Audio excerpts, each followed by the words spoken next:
आज हम सत्यानुसरण व्याख्यान में युगाचार्य श्री श्री बरदान और इस प्रसंग में आज की आलोचना रखेंगे। अर्थ, मांग, यश इत्यादि पाने की आशा में मुझे ठाकुर बनाकर भक्त मत बनो, सावधान हो, ठगे जाओगे। तुम्हारा ठाकुरत्व न जागने पर कोई तुम्हारा केंद्र भी नहीं, ठाकुर भी नहीं, धोखा देकर धोखे में पड़ो। गोवर्धन दा पूछते हैं, ये ठाकुरत्व जगना वो कैसा है? श्री श्री पितृदेव जितेंद्र की ओर चाह के हंस हंस के बोलते हैं, उसका प्रश्न ये है कि मेरा ठाकुरत्व जगा या नहीं, ये मैं कैसे समझूंगा? फिर जितेंद्र बोलते हैं, जब लोग मुझे प्यार करेंगे, मेरे निकट आएंगे, मेरा संग उनको अच्छा लगेगा, मुझसे खुराक पाएंगे और मेरा संग करके उनको जब अच्छा लगेगा तब मैं समझूंगा कि मेरा ठाकुरत्व जगा है। श्री श्री पितृदेव बोलते हैं, मोट बात यह है कि ठाकुर क्या कहना चाहते हैं, ठाकुर क्या करने के लिए चाहते हैं, वो देखना होगा। वो बोले हैं, तुम अकपट भाव से करते रहो। जब ये सोचना होगा कि कितना दूर हुआ, क्या हुआ, तब मैं पीछे हट गया।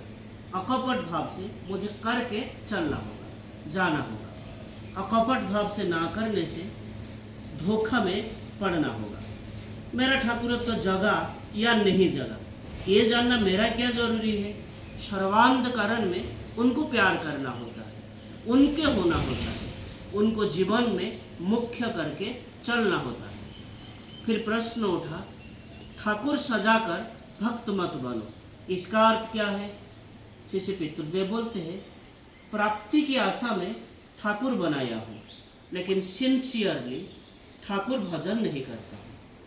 पंडित दा बोलते हैं, जब अर्थ, मांग, यश की चाहत रहता है तब एक फांकी रह जाता है। अर्थ, मांग, यश की चाहत जब पूर्ण होता है तब वो अनुराग जगा सकता है। श्री पितृदेव बोलते हैं, अनुराग आने से ही ठाकुरत्व जगता है, ये बात यहाँ नहीं हो रहा है।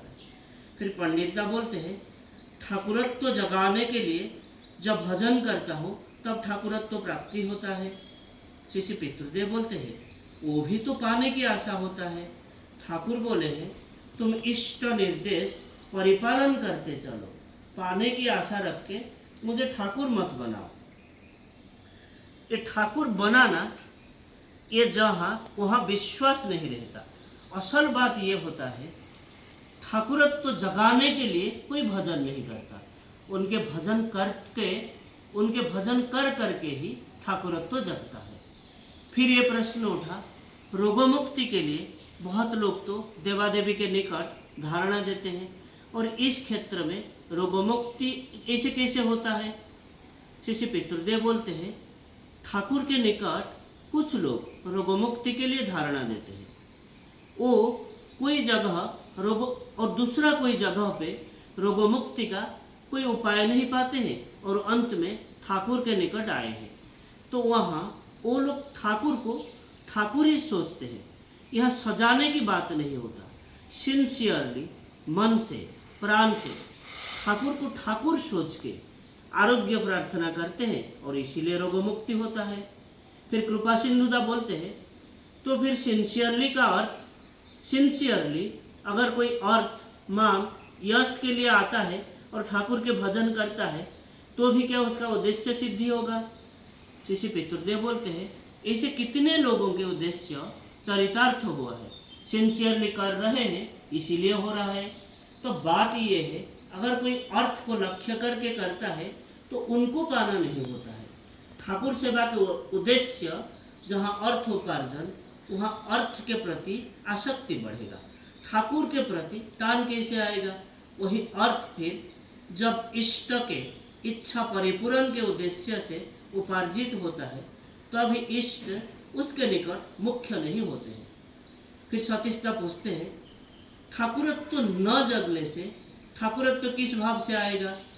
श्री पितृदेव बोलते हैं, इष्ट व भगवान षढ़ैश्वर्य के मालिक होते हैं। उनके निकट से चाहने के लिए एक चीज मांगा जाता है, वो होता है भक्ति, वो होता है प्यार। इसके अलावा और सारे चाहत निकृष्ट होता है।